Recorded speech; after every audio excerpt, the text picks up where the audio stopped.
चलिए पहला question start करते हैं ना। पहला क्वेश्चन क्या है? How much air can be held in a closed cubical box each of whose edge is 12 metre long. मतलब एक क्यूब, नॉर्मल से क्यूब के बारे में बोला गया है। ठीक है, क्यूब क्यूब का क्यूब का सब साइड इक्वल ही होता है। ये 12 है लेंथ, तो ये ब्रेथ भी 12 होगा, हाइट भी 12 होगा। तो वॉल्यूम ऑफ क्यूब क्या होता है? कभी भी एक क्यूब, तो यहाँ पे 12 का क्यूब कितना हो जाएगा? 1728। और ये मीटर है तो ये मीटर क्यूब, तो इसका डी ऑप्शन सही है। ठीक है, next question. The following table shows the amount in thousands. Thousands में, मतलब ये जितना भी अमाउंट है वो थाउजेंड्स में है। ठीक है, इसमें भी वही थाउजेंड्स में है, ये भी थाउजेंड्स में है, अमाउंट थाउजेंड्स में। ठीक है, received by a store owner by selling 5 different brands of milk during a given month. The price per liter of a milk of all the brands is 40 per liter। मतलब एक litre का दाम है 40 रुपए। ठीक है, 40 रुपीज दाम है एक लीटर का। How many litres of milk of all the brands taken together was sold by the store during the month। मतलब ऑल ओवर निकालना है तो ऑल ओवर में कितना रुपए खर्च कर रहा है? 9 1 10, 10 और 2 12, 12 और 6 18, 18 और 2 20, 2 इधर हो गया, 6 to 8, 8 और 5 13, 13 7 20, 20 और 10 30। मतलब 3 लाख रुपए ऑल ओवर अमाउंट वो खर्च कर रहा है।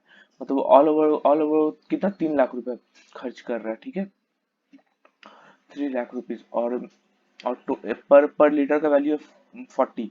तो यहाँ पे हम लोग कितना लीटर दूध खर्च हुआ, मतलब सेल किया होगा, तो यहाँ निकल जाएगा 7 4 जा 28, 7 4 7 जा 28, 4 5 जा तो 7500 लीटर।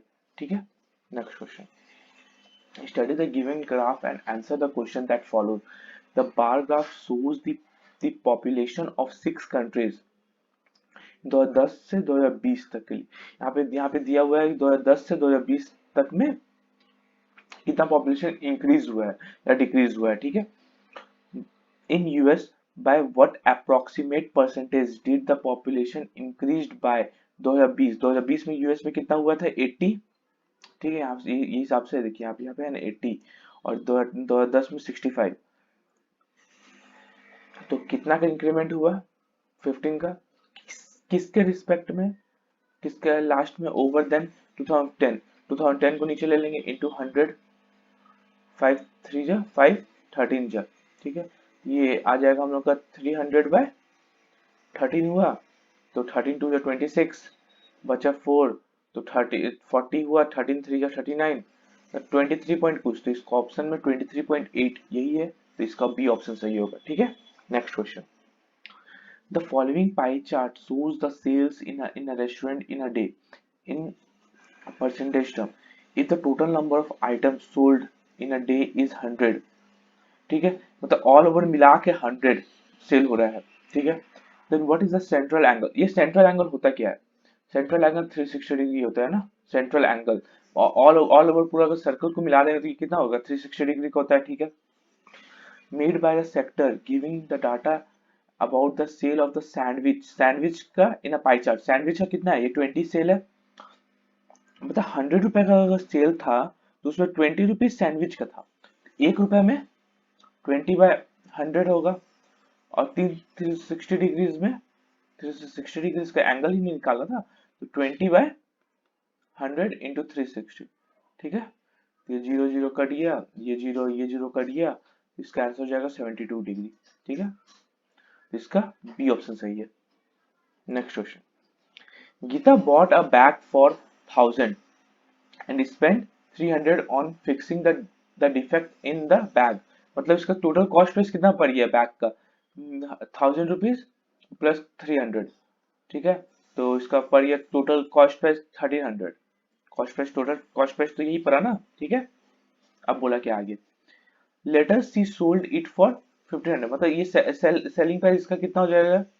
सेलिंग प्राइस कितना में सेल की है? 1500 में। क्या पूछा है, what is the percentage of profit, profit percentage पूछा है। तो प्रॉफिट कितना हो जाएगा, दोनों का डिफरेंस निकालेंगे तो 208 प्रॉफिट बाय किससे होता है, प्रॉफिट बाय सीपी, हमेशा सीपी नीचे होता है, प्रॉफिट बाय सीपी इंटू 100, ये हमारा हो गया प्रॉफिट परसेंटेज। तो ये जीरो से जीरो कट गया, दो जीरो से 13 वन जो 13 बचा 7 78 13 6 78, तो ये 17 16% हो जाएगा ना प्रॉफिट, इसका डी ऑप्शन सही है। ठीक है, next question, in a week the average temperature of Sunday and Monday is 37.2, मतलब संडे प्लस मंडे कितना है, दोनों मिला के 37.2 इंटू 2 कर देंगे तो ये टोटल हो जाएगा, तो ये हो जाएगा 2 2 4 टू 14 104 617 74.4। ठीक है, the average temperature of Tuesday and Wednesday इतना, इसमें ट्यूसडे प्लस वेडनेसडे का कितना था 39.4 इंटू 2 कर देंगे तो इसका भी टोटल निकल जाएगा 4 2 8 9 2 18 1 और 8 तो 6 और 7। ठीक है, क्या पूछा है, find the temperature on Sunday, मतलब संडे का हम लोग को निकालना है, इसका निकालना है हम लोग को संडे का। ठीक है, इसमें से मंडे माइनस करना है। If the average temperature of Monday Tuesday and Wednesday is इतना, Monday plus Tuesday plus Wednesday का कितना दिया हुआ एवरेज टेम्परेचर 38.1, तो ये 3 दिन का ना एवरेज, तो इसको 3 से मल्टीप्लाई करना, 3 8 से 24 9 10 11, तो ये मंडे ट्यूसडे वेडनेसडे का, और इसको अगर ऐड कर देते तो संडे प्लस मंडे यहाँ पे हो जाएगा, Sunday plus Monday plus Tuesday plus Wednesday कितना हो जाएगा, कितना हो जाएगा, इसको अगर ऐड कर देते तो 8 4 12 8 4 12 8 4 12 1 13 1 और 14 15, ठीक है, इतना हो गया। तो यहाँ पे अगर दोनों को माइनस हम लोग कर देते हैं तो ये मंडे से मंडे कट जाएगा, ट्यूसडे से ट्यूसडे कट जाएगा, वेडनेसडे से वेडनेसडे कट जाएगा, तो यहाँ पे संडे का हम लोग आ जाएगा। तो संडे का 153.2 था 4 दिन का, और इधर था 114.3, यहाँ पे हम लोग को कितना निकलता है 9 12 में से 4 गया 8, 4 में से 1 गया 3, ठीक है 38.9 डिग्री सेल्सियस, तो इसका डी नंबर ऑप्शन सही है। ठीक है, next question, Jeevan can do a piece of work in 20 days, जीवन जीवन इन 20 days, ठीक है, G2 can do the same piece of work in 40 days, यह G2 है, कितना दिन में 40 days में काम कर रहा है, while G3 can do the same work do it alone in 60 days, G3 कितना दिन में कर रहा है 60 days में कंप्लीट कर रहा है, they work together and completed the work, ठीक है, तीनों को साथ में काम करवा देते हैं हम लोग, कितना होगा एलसीएम हो जाएगा यहाँ पे 120 हो जाएगा, 2 6 जा 4 3 जा और 6 2 जा, ठीक है, if they combined shares received by G1 and G2 is rupees 2700, मतलब G1 प्लस G2 को मिला के दिया है 2700, और ये हमेशा ये हमारा क्या निकला, ये हमारा हमेशा एफिशिएंसी निकला, तो पैसा भी एफिशिएंसी का टर्म में डिवाइड होगा, तो G1 G2 और G3 में अगर हम लोग पैसा डिवाइड करेंगे तो ये भी 6 3 और 2 का टर्म में डिवाइड करेंगे, ठीक है, तो क्या बोला है, ये दोनों को मिला के 2700 मिलाएगा, तो ये दोनों को मिला के मतलब 9, तो 9 रेशियो का वैल्यू है 2700 ना, ठीक है, तो 1 रेशियो हो जाएगा 300 1 का, ठीक है, क्या पूछा लास्ट में, then what is the total amount received by all the 3 workers taken together, all the 3 workers को कितना मिला 6 प्लस 3 9 9 10 11, मतलब 11 का निकालना है, 11 टू 300 कर देंगे तो हम लोग का आंसर आ जाएगा, तो ये 3300 आ जाएगा आंसर, ठीक है, तो इसका ए नंबर ऑप्शन सही है, ये रुपीस में होगा, ठीक है 3300, ठीक है, next question, what is the smallest perfect square number that is divisible by both 10 and 15, ये क्या बोले परफेक्ट स्क्वायर नंबर, जिसको हम ऑप्शंस देखते हैं, ये एक स्क्वायर है ना, ये एक स्क्वायर है नहीं, ये एक स्क्वायर है नहीं, मतलब ये 900 एक स्क्वायर, इसका ऑप्शन डी होगा, ठीक है, next question, what is the single discount that is equivalent to 2 successive discounts of 12.8 and 20%, 12.8 को हम लोग क्या लिखते हैं 1/8 और 20% को 1/5, ठीक है। मतलब 8 रुपया कॉस्ट प्राइस था, ये 1 रुपया उसमें से हम छूट दे रहे हैं। मार्क प्राइस अगर 8 रुपीज था तो 1 रुपया में से छूट दे रहे हैं। इसमें अगर मार्क प्राइस 5 रुपया था, 1 रुपया में से छूट दे रहे हैं। मतलब यहाँ पे आप हम मार्क प्राइस लिख देते हैं, यहाँ सेलिंग प्राइस 8 रुपया का कॉस्ट प्राइस था तो हम 7 रुपया बेच दिए। फिर 5 रुपया का था, 5 का था, तो इसको हम लोग कितना में बेच दिए, 4 में बेच दिए। तो ये 4 से 8 कट जाएगा, 2 बार में होता है 10 रुपया का सामान को हम 7 रुपया बेच दिए। कितना का डिस्काउंट दे रहे, 3 का। कितना का रिस्पेक्ट में, 10 का रिस्पेक्ट में ना, इंटू 100, 0 से 0, मतलब 30% इसका इसका डिस्काउंट होगा। आंसर मतलब डी नंबर, इक्विवेलेंट डिस्काउंट होगा ना 30%, ठीक है, B number. Next question, the selling price of the book is 855। Selling price दिया हुआ है कितना, 855, ठीक है। If the loss insured through the sale is 10%, मतलब हम लोग को लॉस परसेंट कितना हो रहा है, 10% का लॉस हो रहा है, ठीक है। What is the nominal amount of loss insured, कितना रुपए का लॉस हुआ होगा। अगर ये 10% लॉस में बेच रहा है तो 90% ऑफ कॉस्ट प्राइस में बेचा होगा, 855 क्या होगा cost price, 90% of cost price. इसको 90 को इधर लेके आएंगे तो 100 से इधर हो जाएगा, ऐसे हो जाएगा, 9 से 81, 95 जा, मतलब इसका कॉस्ट प्राइस होगा 950 रुपीज, जिसको हम लोग बेच के 955 में बेच रहे हैं। मतलब तो पूछा है नॉमिनल अमाउंट ऑफ लॉस, तो हम लोग का लॉस कितना हो रहा है, लॉस लॉस हम लोग कितना हो रहा है, 950 और 855, तो यहाँ पे हम लोग को 95 रुपीज का लॉस हो रहा है, ठीक है। तो इसका डी ऑप्शन सही है। Next question, a square of side P is taken। एक स्क्वायर हम लोग बना लेते हैं जिसका P साइड है, ठीक है। A rectangle is cut out from a square, मतलब एक स्क्वायर में से हम लोग को एक रेक्टेंगल कट करना है, ठीक है। एक रेक्टेंगल कट करना, सॉरी यहाँ फिर से बना लेते हैं। ये एक स्क्वायर था जिसमें से एक हम लोग को रेक्टेंगल कट करना है, ठीक है। such that the length of one side of a rectangle, हम लोग लेंथ एक साइड एल लेते हैं रेक्टेंगल का ना, ये जैसे एक रेक्टेंगल अगर उसमें से निकल रहा है, एक साइड लेंथ हो गया, एक साइड ब्रेथ हो गया। Length of one side of a rectangle is equals to half the length of one side of the square, half the length of one side of a square, square का side तो P था, ठीक है। ये एक equation बन गया हमारा। And the length of another side of the rectangle, length of another side कितना था, बी था, is equal to 1/3 of the first side, first side क्या था, 1/2 p of the rectangle। what is the area of the portion of square that remained after the rectangle is cut out। पहले area of square क्या था, area of square, square का area क्या होगा, P square, ठीक है। ए square होता है तो हमने साइड का स्क्वायर कर दिया तो पी स्क्वायर एरिया हो गया। अब रेक्टेंगल का एरिया क्या होता है, एरिया ऑफ रेक्टेंगल, रेक्टेंगल का एरिया क्या होगा, लेंथ हो गया 1/2p और ये हो गया 1/6p, ये हो गया ना।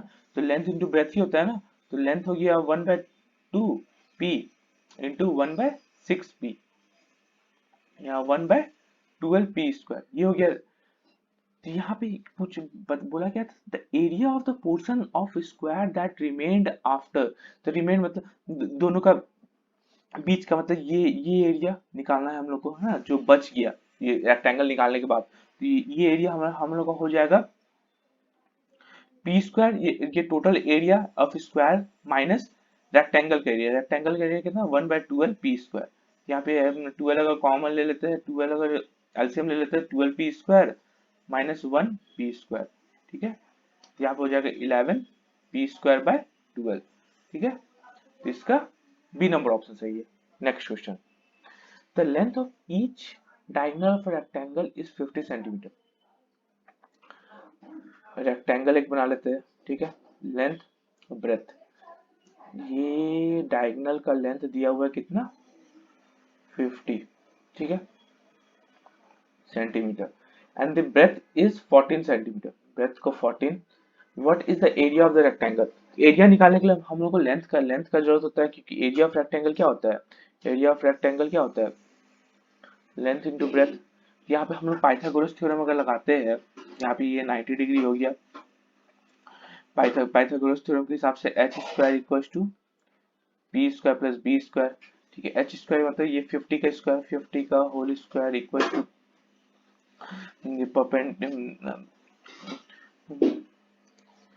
हाइपोटेनस ऑफ पी के पी मतलब एल स्क्वायर को एल स्क्वायर जानते हैं, इसके 14 का स्क्वायर कर देते हैं, ये 2500 equal to L square plus 14 का स्क्वायर था 196, ठीक है।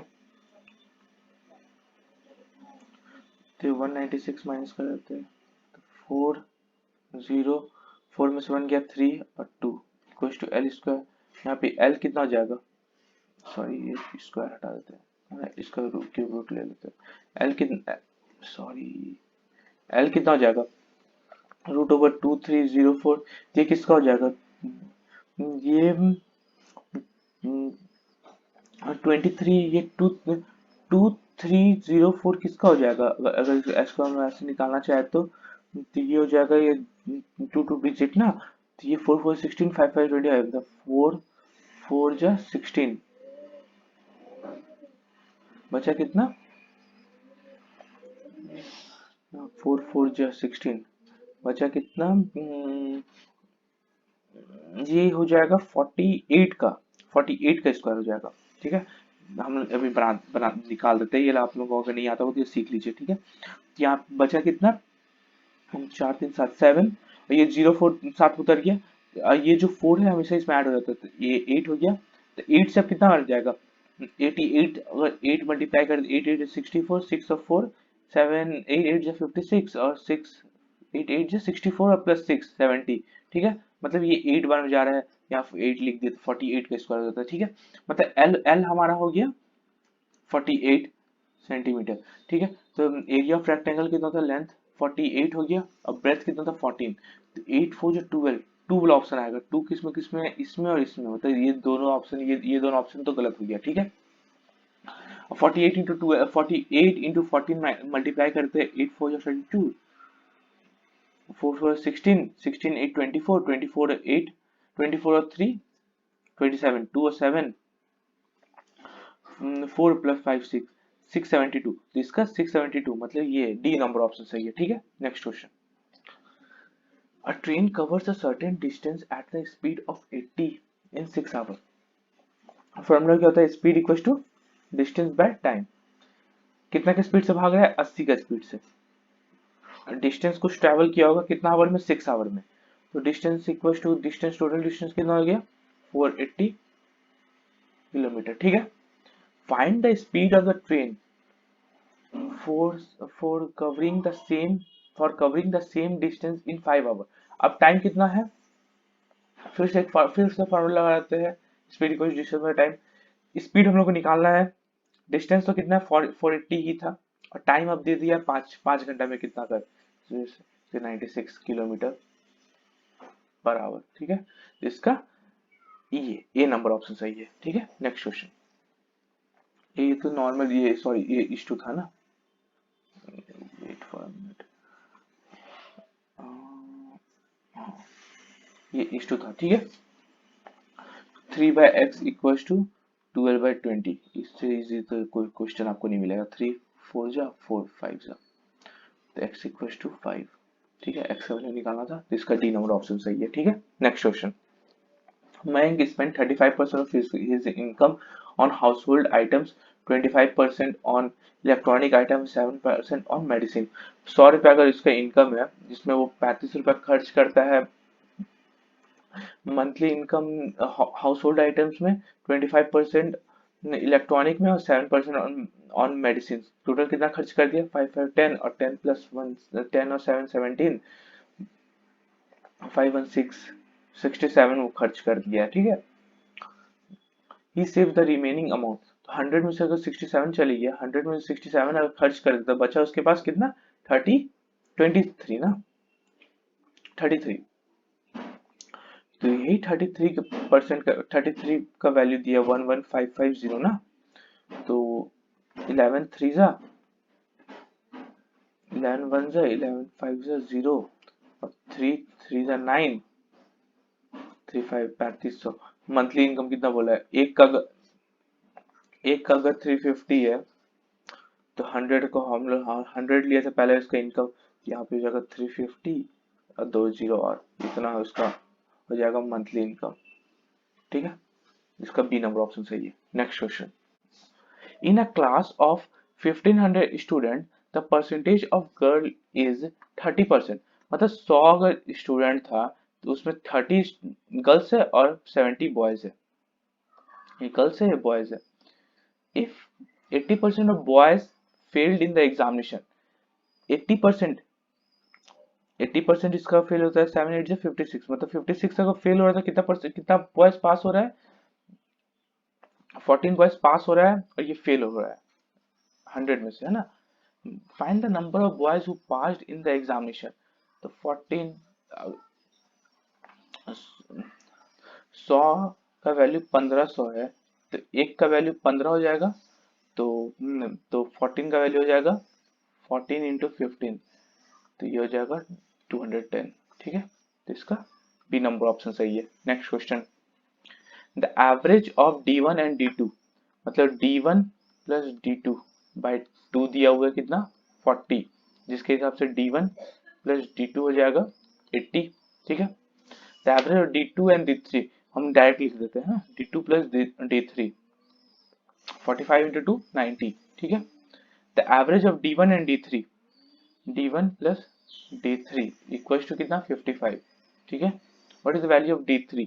हम लोग को D3 निकालना है, तो हम लोग ऑल ओवर को जोड़ देते हैं, तो क्या आ जाएगा 2 D1 plus D2 plus D3 कितना हो जाएगा 5 17 18 19 20 21 22 225। ठीक है, तो D1 plus D2 plus D3 equals to, sorry यहाँ पे एवरेज पर था ना, यहाँ पे 110 हो जाएगा ना, 110। इसका एवरेज हो जाएगा, ऑल ओवर मिला देंगे तो 0 1 280, 280 हो गया, तो ये D1 plus D2 plus D3 ये 2 डिवाइड हो जाएगा तो 140 हो गया, और ये फिर इसको हम माइनस कर देंगे, तो D1 प्लस D2 कितना दिया था, D1 प्लस D2 इसका वैल्यू कितना दिया था 80, 80 प्लस D3 इक्वल्स टू 140, तो D3 इक्वल्स टू 60। ठीक है, तो इसका ए नंबर ऑप्शन सही है। नेक्स्ट क्वेश्चन, इस नॉर्मल सिंप्लीफाई करना है तो आप लोगों को तो बोर्ड मास तो पता ही है, BODMAS, वी बोर्ड मास होता है, वैसे वेरिकुलम ब्रैकेट होता है, ये bracket of divide multiply add and subtract.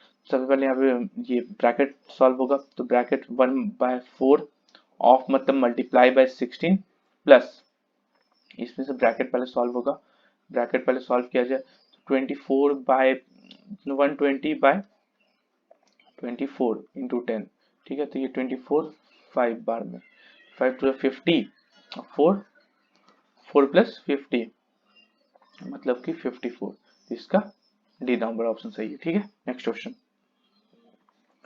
ये भी वही है, ये ना मेन यहाँ पे रूट था। ठीक है, हम रूट गलती से नहीं लिखे, ठीक है, ये रूट है, तो 7056 का रूट कितना होता है, 7056 का रूट ये 2 हो जाएगा, तो ये हो जाएगा 8 8 64।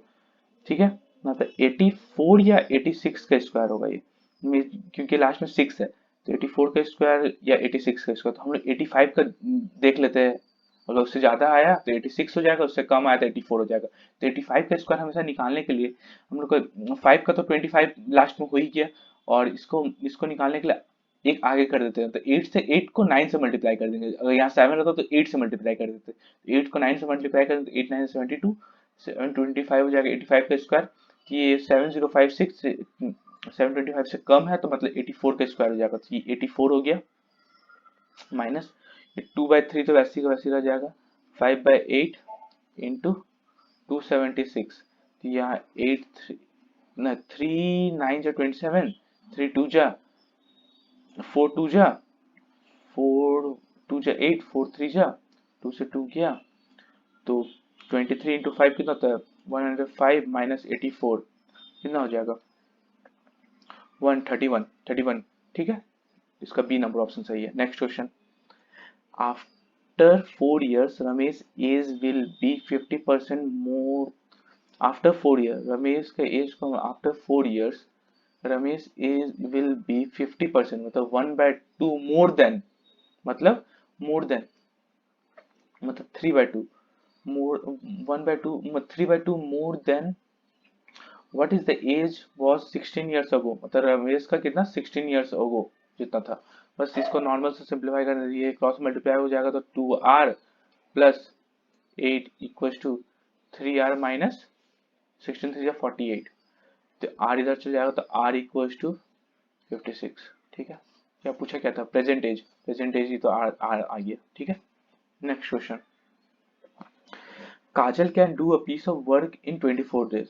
Kajal can do a piece of work in 24 days. ठीक है, while Neha can do the same work alone in 40 days. Neha can do the same work in 40 days. Kajal started the work alone and then after 12 days Neha joined her. इसका हम लोग एल्सियम ले लेते तो 120 हो जाएगा, 24 5 जा 4 3 जा। ठीक है, क्या बोला, Kajal started the work alone and then after 12 days में काजल कितना काम की होगी, 5 into 12, मतलब वो 60 काम कर ली। टोटल काम हम लोग कितना है 120, जिसमें से 60 काम तो काजल अकेले कर ली 12 दिन में, तो बचा 60 काम, 60 काम। Neha jointed her till the completion of the work, मतलब अब कितना का एफिशिएंसी से 8 का एफिशिएंसी काम होगा। ठीक है, 4 2 जा 4 15 जा मतलब 7.5। ठीक है, यहाँ पे क्या बोला, क्या how long did the work taken to be completed since Kajal started the work, मतलब पहले स्टार्टिंग में वो 12 दिन काजल ली और फिर दोनों मिलके 15/2 डेज ले रहा है, तो यहाँ पे हो जाएगा 24 प्लस 15/2, ये हो जाएगा 9 39/2 डेज। ठीक है, टोटल, तो इसका बी नंबर ऑप्शन सही है। Next question, in what time does a sum of money amount to twice of itself at the simple interest of 25%? 25% मतलब होता है क्या, 1/4, ट्वाइस मतलब अगर ये तो प्रिंसिपल है, इंटरेस्ट भी अगर हमारा प्रिंसिपल हो जाएगा तभी ना पैसा डबल हो जाएगा। तो हम लोग सिंपल इंटरेस्ट का फॉर्मूला क्या होता है, P into R into T by 100। ठीक है, तो सिंपल इंटरेस्ट भी अगर प्रिंसिपल के बराबर हो जाएगा तभी ना हमारा पैसा डबल हो जाएगा। P को P लिख दे, P इंटू रेट तो हमारा 25% है ही, टाइम हम लोग को निकालना है बाय 100। ये सबसे बेसिक और सबसे सही तरीका है निकालने का। P से P कट गया, 25 से 4, टाइम इक्वल्स टू 4 इयर्स। ठीक है, तो इसका सी नंबर ऑप्शन सही है। Next question, at a certain rate simple interest पर एनम a certain sum amount to ₹24,000 in 7 year and 32,000 in 12 year. Simple interest है ना, ठीक है, कंपाउंड इंटरेस्ट नहीं है, सिंपल इंटरेस्ट। तो नॉर्मल ये जो डिफरेंस आ रहा है 24 से 32 के बीच में कितना का डिफरेंस हो रहा है, 8,000 का डिफरेंस हो रहा है। ठीक है, 8,000 कितना ईयर्स में आ रहा है, 5 ईयर्स में, 5 ईयर्स में 8,000 का इंटरेस्ट हो रहा है, तो एक साल में कितना का इंटरेस्ट हो जाएगा 1600 का। ठीक है, तो 7 साल में टोटल इंटरेस्ट कितना लगा होगा, 1600 इंटू 7 से 42 7 4 11, इतना का टोटल इंटरेस्ट लगा होगा। 24,000 में इतना इंटरेस्ट था तो प्रिंसिपल कितना होगा, ये एक साल का इंटरेस्ट है ना, 1 ईयर्स का, ये 7 साल का इंटरेस्ट हो गया। ये टोटल प्रिंसिपल कितना होगा,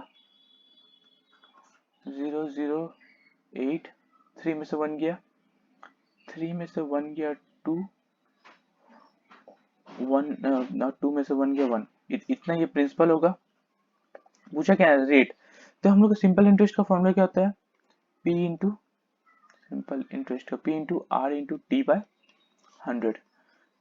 इंटरेस्ट हमारा कितना था, एक साल का 1600, प्रिंसिपल कितना है हमारा 12800, रेट कितना था, हम लोग को रेट ही निकालना है। ठीक है, ये इंटरेस्ट कितना साल का था, एक साल का था ना, बाय 100। ठीक है, 0 से 0 0 0, तो ये rate equals to 120, rate equals to हो जाएगा 1600 बाय 128, सॉरी ये जीरो नहीं, 128, तो 432, 400, 48 जा 450,